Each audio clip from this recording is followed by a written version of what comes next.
I wasn't supposed to be there that morning. I hadn't planned it. I wasn't dressed for anything but the usual. Old flats, my soft gray cardigan, no makeup. I just woke up with this strange urge to check something at the bank. Not even fear.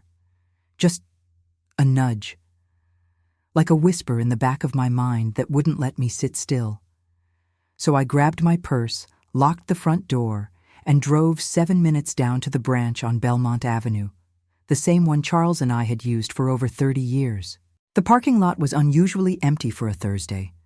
I remember thinking that. I stepped out, closed the car door gently, and walked toward the glass entrance. My hands were steady, my breath normal. Nothing in me expected what I was about to witness, not a single part.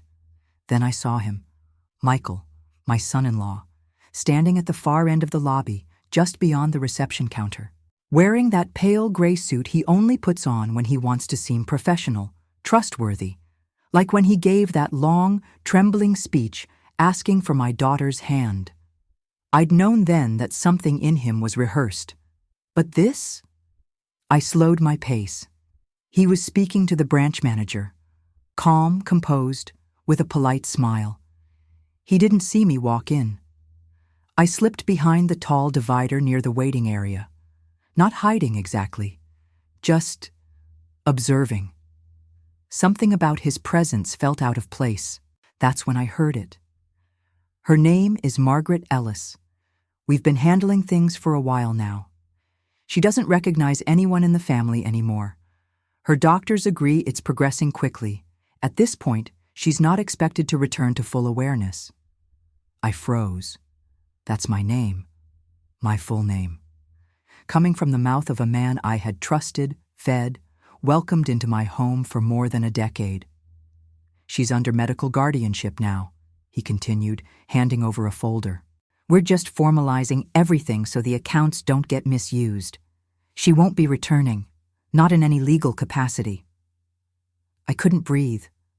For a moment, I thought maybe I had misunderstood, that he was talking about someone else, some other Margaret Ellis in her late 60s who used to knit on her front porch and paid for her granddaughter's piano lessons. But no, he was talking about me. I touched my own wrist, felt the pulse. I remembered what day it was, what street I lived on, and what my daughter's voice sounded like the last time she said, "You're the only person who still sees me, Mom."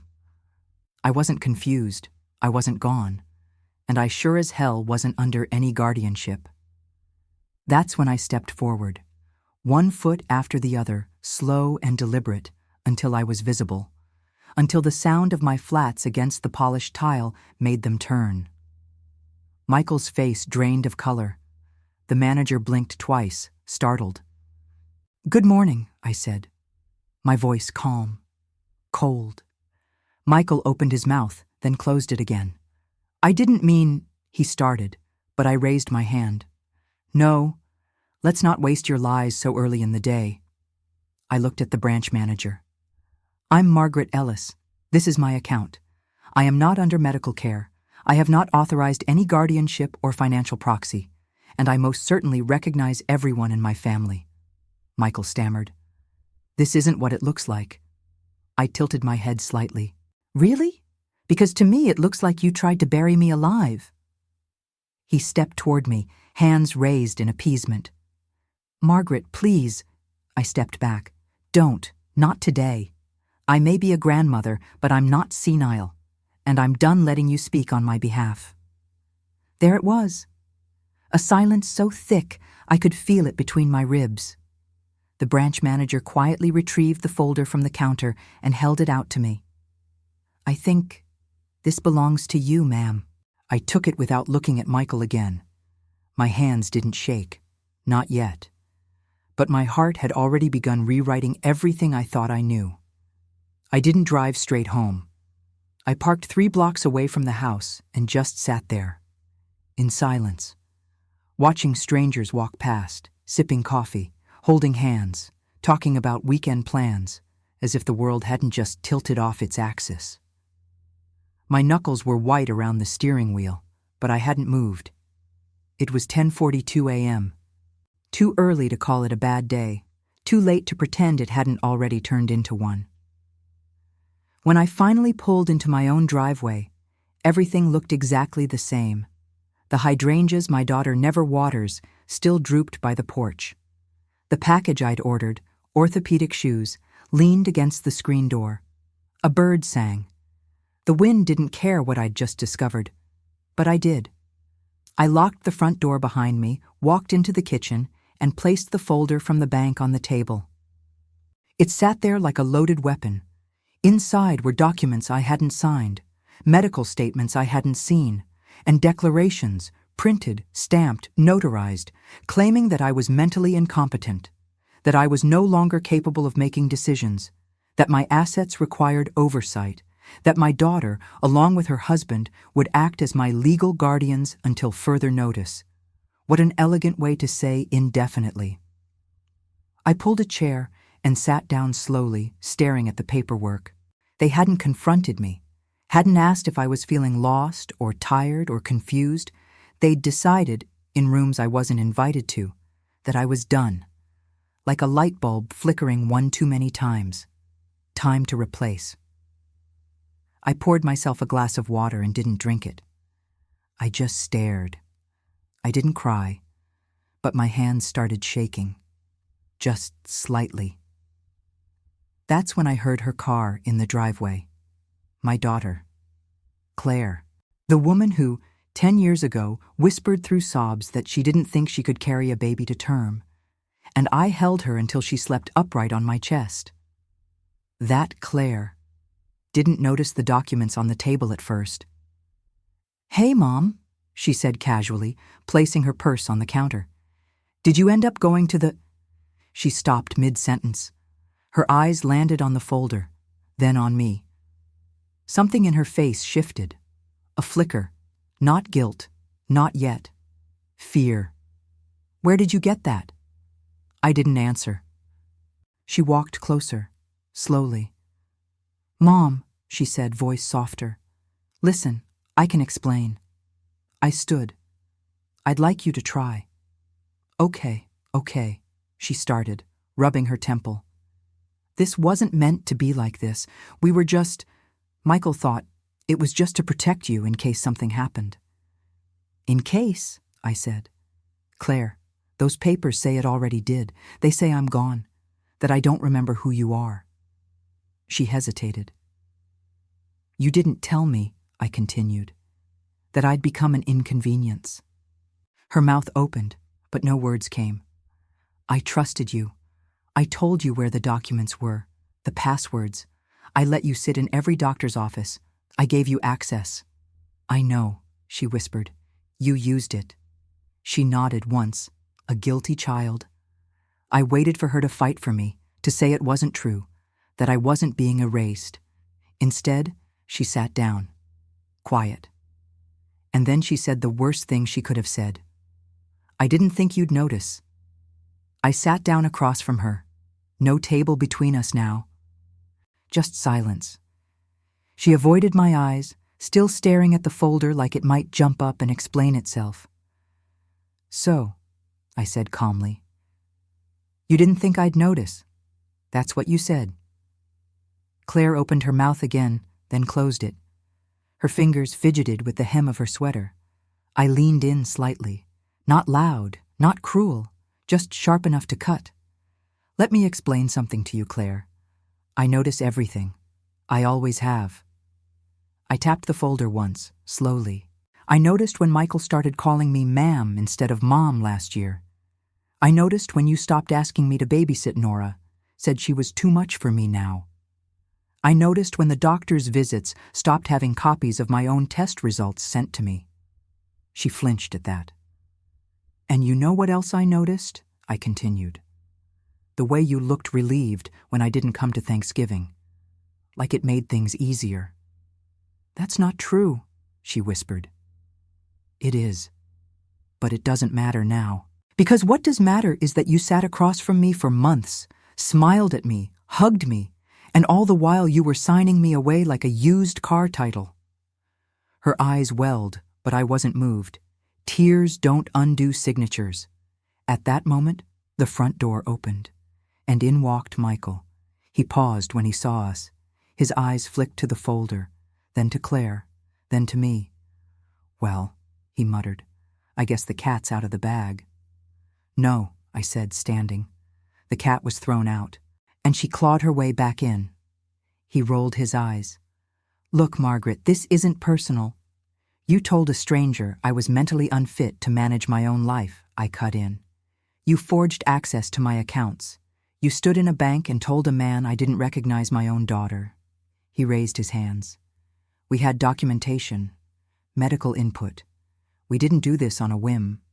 Who filled out those evaluations?" He hesitated. "Answer the question, Michael." "We used notes from that memory screening last year." "You mean the one I passed?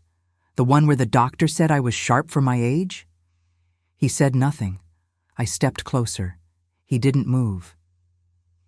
"You both made a decision to erase me, not because I was ill, but because I was inconvenient, because I wouldn't hand over full control, because I asked questions." Michael scoffed. "You don't know how exhausting it's been, managing everything, helping you, running the house." "Oh, I see," I interrupted. "So I raised a daughter for 35 years, paid for school, for her wedding, gave you the down payment on this house, but now that I need my own voice, I'm suddenly a burden." He bit his tongue. Claire tried to speak. "Mom, please." "No," I said, turning to her. "You sat at my kitchen table for months, knowing what was happening.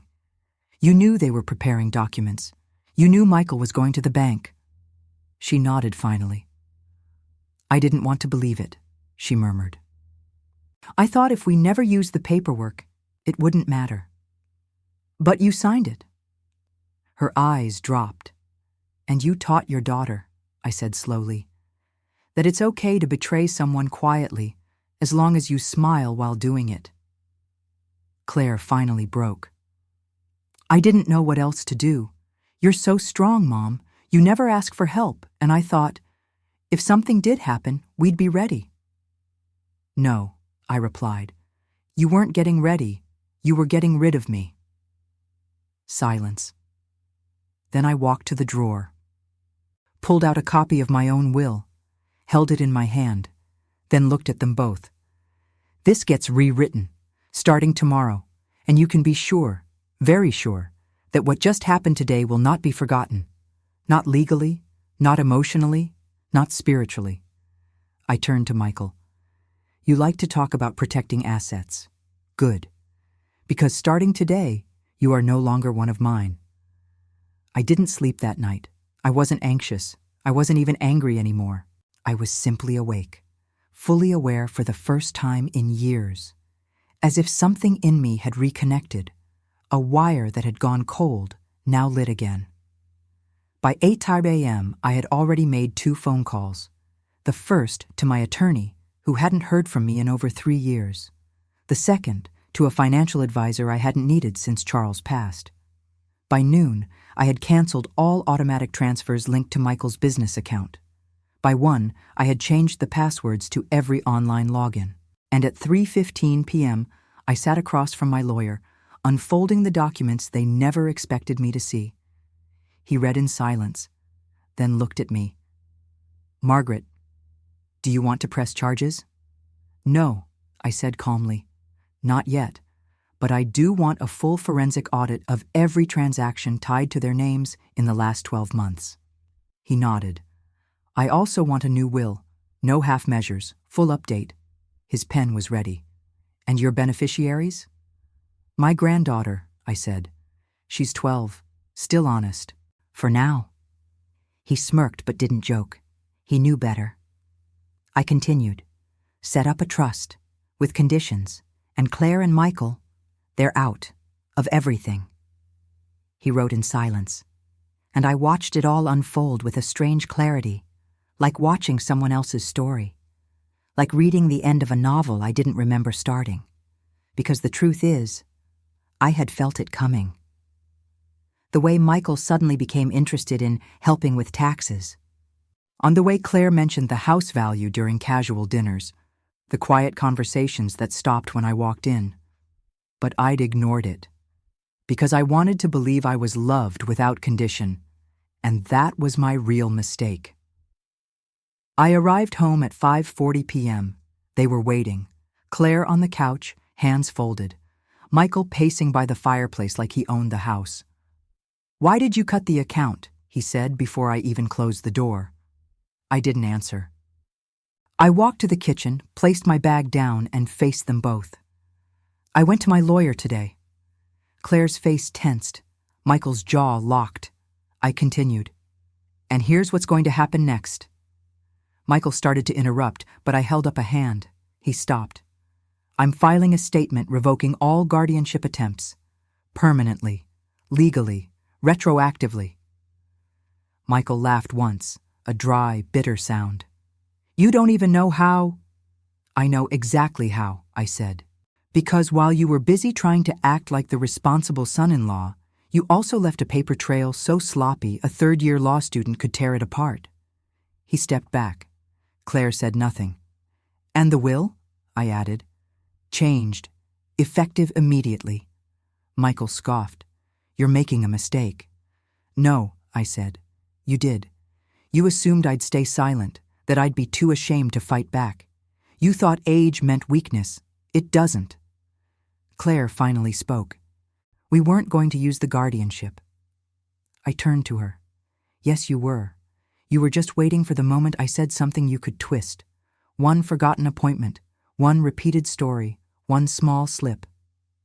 She blinked and didn't deny it. "You wanted the house," I said, "and the money. You thought if you took it slowly enough, I wouldn't notice." Michael crossed his arms.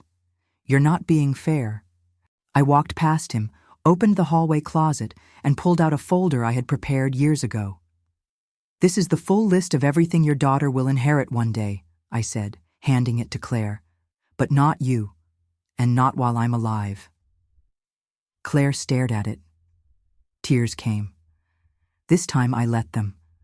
But I didn't soften.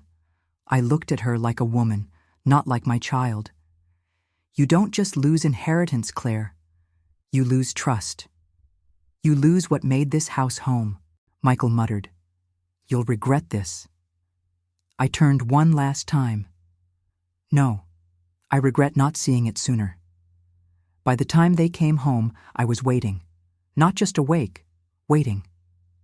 I sat in the same armchair I always used by the fireplace, the one they gradually started referring to as your little corner, like my presence in my own house had been reduced to a piece of furniture. Claire walked in first, holding a takeout bag. Michael trailed behind, talking about an upcoming meeting. He stopped mid-sentence when he saw me. Claire followed his gaze and froze. "What are you doing up?" she asked cautiously. I pointed to the table. The folder was back. Next to it, a printed letter. My lawyer's letterhead stamped clean across the top. Michael dropped his keys on the counter. "What is that?" I didn't answer right away. Instead, I stood up and looked around the living room. My living room. For what I realized might be the last time with them in it. "You moved into this house 3 years ago," I began, "after Michael lost his first job. You said it would be temporary." Claire opened her mouth, but I lifted a hand. "You said you needed help while adjusting. I agreed, because that's what mothers do." Michael scoffed. "Are we doing this again?" "No," I said. "This time, we're finishing it." I stepped closer to the table and tapped the letter. "This is a formal 30-day eviction notice. From my attorney. You'll both be out by the end of next month." Claire's voice cracked. "Mom, you're kicking us out?" "No," I replied. "You removed yourselves the moment you stood in a bank and told someone I was mentally gone. All I'm doing now is confirming it." Michael raised his voice. "We supported you." "You lived here rent-free," I snapped. "I paid utilities, groceries, taxes, and kept quiet every time you brought up future plans that somehow always involved my house." Claire stepped forward. "We didn't mean for things to go this far." "You did," I cut in. "You just didn't think I'd notice, or that I'd ever say no." She blinked. "But where are we supposed to go?" I looked her straight in the eye. Somewhere that teaches you how to respect a roof that isn't yours. Michael crossed his arms. You're punishing your daughter because of me? I smiled, not kindly. No, I'm holding you both accountable. She married you. She lied with you. She stayed silent with you. Claire's hands trembled now. What about Nora? Where is she supposed to sleep? I paused, then walked over to the side table and picked up a smaller folder. This is a trust, I said. Created today, in Nora's name. It's modest, but real, and it's separate. She's 12, and not responsible for your decisions. I handed it to Claire, but she will learn from them, for better or worse. Michael's face twisted. You think this makes you some kind of hero? No, I replied. It makes me a woman who stopped apologizing for having boundaries. He turned to Claire. Say something. She didn't. She just stood there, clutching the folder. You know what hurts the most? I said. Not that you lied, not that you signed papers behind my back, but that you made me feel small in my own home, like I should be grateful for not being completely erased. Claire looked up, eyes full of something that finally resembled remorse. I lost sight, she said softly. We got scared. We were drowning, and it felt easier to prepare for your absence than face our failures. I nodded. That's the first honest thing you've said in months. A silence hung between us. Then I spoke again, quietly. This house, it used to be a home. Lately, it's felt like a waiting room for my own disappearance. Michael shifted. Claire took a step forward. Can we fix it? I looked at her for a long moment, then answered, Not here. They moved out 27 days later, no scene, no shouting. Just boxes, a moving truck, and one quiet goodbye. Nora hugged me longer than usual. I told her she could visit any time. Claire lingered on the porch, holding her purse like a shield. I don't expect forgiveness, she said. But I'm going to earn back your trust, she added. I tilted my head. Then I'll leave the porch light on. She smiled, faint, tired, but real. That night, I opened the windows. The house was quiet. For the first time in years, the silence didn't feel like erasure. It felt like peace. I made tea, sat in my armchair, and I wrote a note. Let no one speak for you who wouldn't fight for you. I folded it and tucked it inside the front cover of my journal. A lesson in case Nora ever finds it one day. And if she asks who taught me that, I'll tell her, my daughter did, the hard way.